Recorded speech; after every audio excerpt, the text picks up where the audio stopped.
Okay, this is just a look at the floor.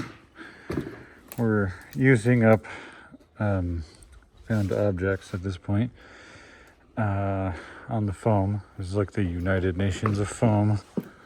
We still have more of this Kingspan, which is a super fancy insulation, but some of this was like 5.5 inch, and it was left over from another job, and a friend came by and just dropped it off and said, hey, put this in the foundation. So we were able to find the right algorithm of foam stack to get the elevation to be flush, which is amazing. And so we got that in there. We have one more layer of 3 inch on top of all this here, which will be this Kingspan foam. This reminds me of the foam you actually get at the florist.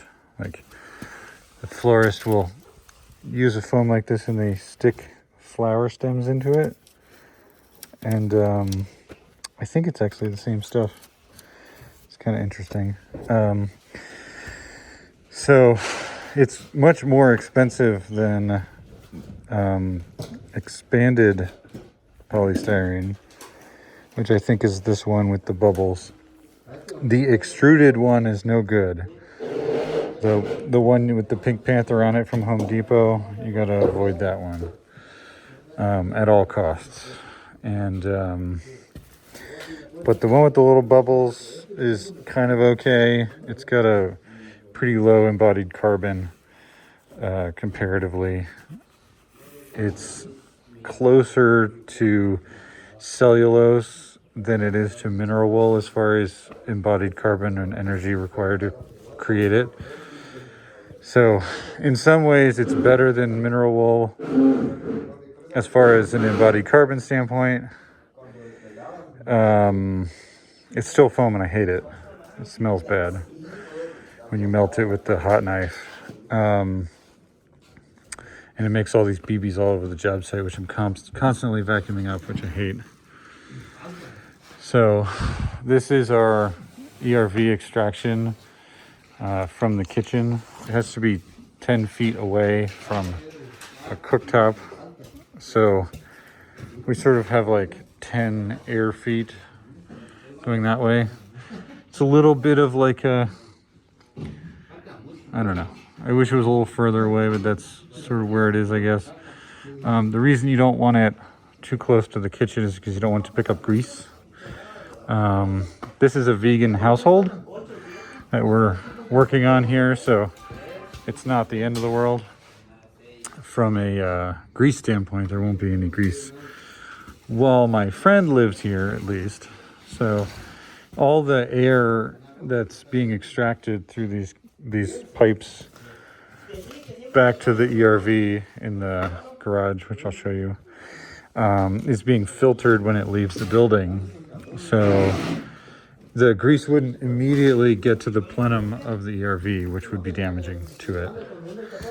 So this is another layer here, and then we're going to have a Kingspan on top of that. So we're going to fill in this trench here with small pieces of insulation drop. But this trench here is actually a structural beam that's going to go across these existing foundation columns that used to hold up the old floor. So that structural beam is going to key into the top of those columns. And I think we're going to drill some holes and key in some rebar into the old poured foundation wall.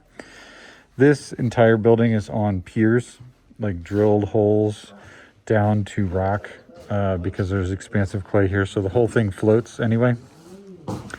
So we're just going to key into those sort of floating elements. The vacuum, sorry. So this is the radon exhaust, so we're going to cut that off lower and drop the 90 down and go out the wall lower so it doesn't come up into the kitchen. Let's see what we got over here. Try and get away from the vacuum. Sorry about that. So we temped up the stairs here, and Took out that wall. I don't know if you remember that wall from the previous video, but there was an awful old wall there, so it's totally gone. And the stairs are supported, and this set of LVLs here is supported, and this temp post here is going to come out so that the concrete these two will come out, and then the concrete will flow flat across this, and it won't even know the difference. So the king span is going to come up over the slab here, and we're going to put blocking in the bottom of every stud on both sides.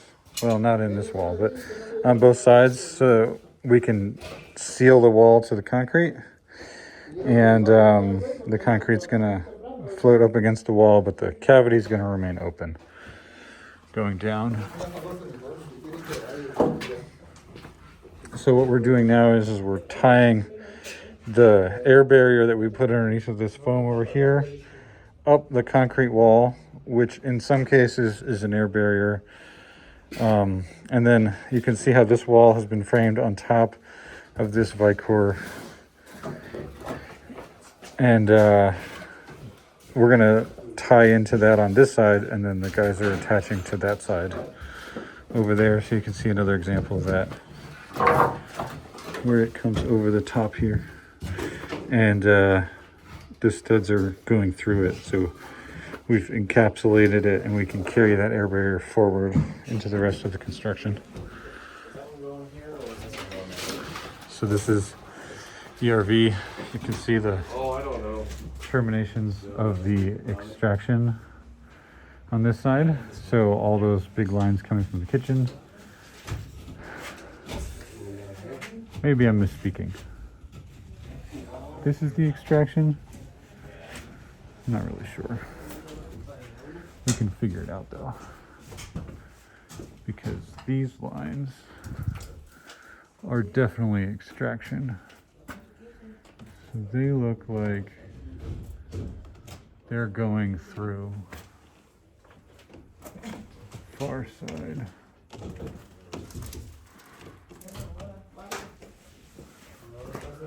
Hope they're going through the far side.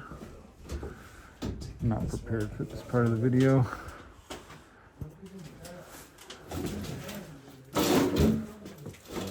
Oh no, yeah, they're all stopping there.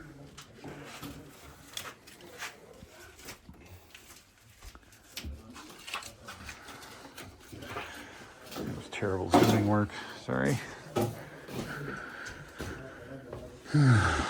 So extraction will be here, supply will be here, and then we're going to come out of the intake side of the ERV and go up and through the wall and make an elephant trunk that goes up the I-joists and then out up high, and then one that's lower and further away.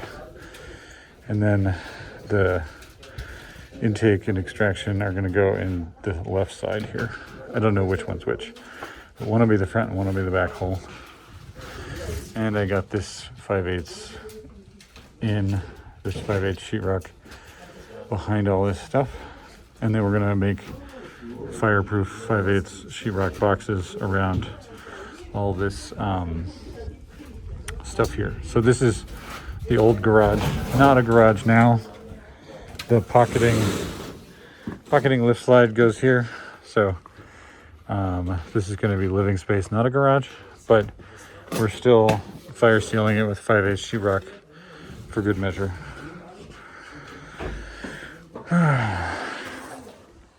Yeah, we're gonna fit these little weird little pieces in the hole here in the middle and keep decking this. So we recycled this foam, this polyiso, off of the roof.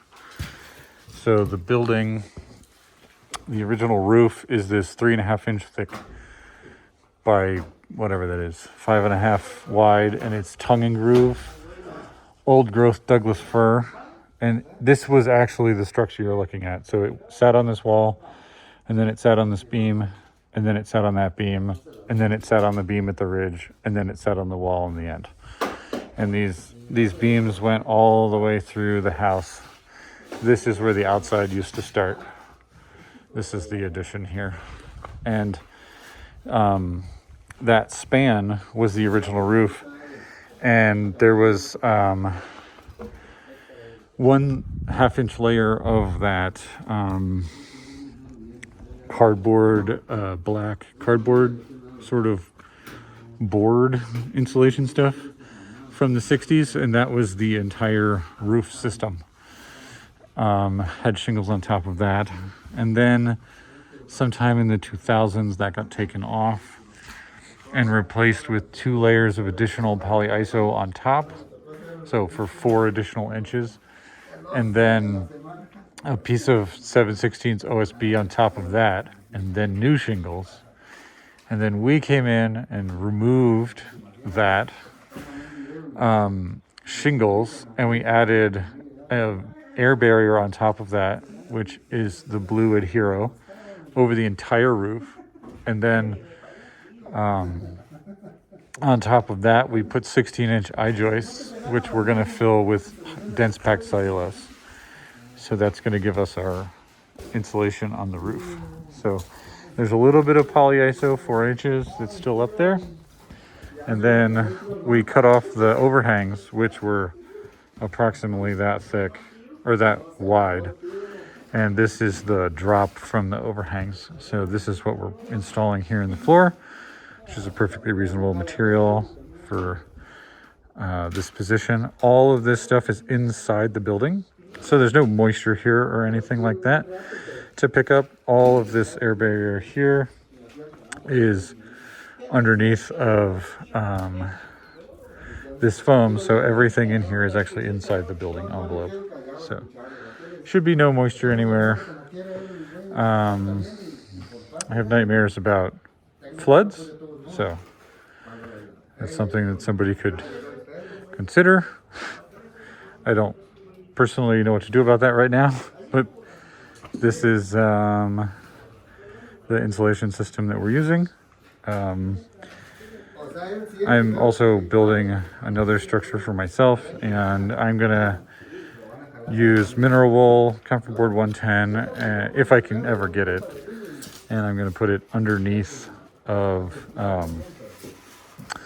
underneath the air barrier, and then pour the concrete on top of the air barrier. So if you ever have a water event and you flood, the concrete will get wet, and then it will dry out to the inside of the space, and the insulation will drain down to the outside, and there won't be any captured pooling water, for instance, amongst this insulation.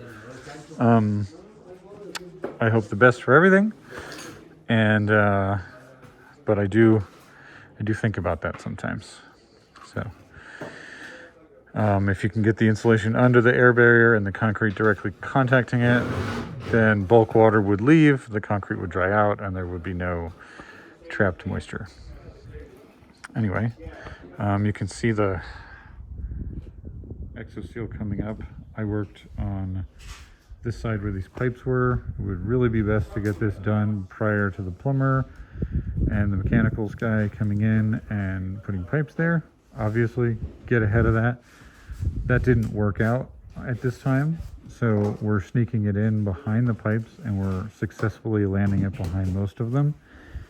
And I'm going to liquid flash the rest of the spots that are suspect, and then the foam installation will have a foam element, which I don't consider of any value for air sealing, but that will happen after the liquid flash and the Vicor taping. So yeah, that's where we're at now, and we survived the big wind with the wall there over the window holes, which is great. And we're gonna have another 40-mile-an-hour wind tonight, followed by 4 or 5 days of clouds and rain. So it's good that we have an inside project. And yeah, so I hope this looks cool. I hope it's cool to see a project that's happening. This is a remodel, so things are not ideal, but we're really improving on what we had, and we're also able to recycle some materials from some other jobs as well as from this very structure. So trying to do our best with that kind of stuff. And these blocks that we removed from this door, we're actually going to install them in these windows. Somewhere there's a window. Oh, there's a window. So this is the edge of the window. So we're going to install those blocks from the outside and brick up those holes. So we're also recycling those. So it's pretty good. Anyway, hope this is cool. I hope you enjoy these kinds of videos. If you do, let me know. I do see all the comments, and I love to see that people are engaging with the content that is of the life that I live. So thanks in advance. Bye-bye.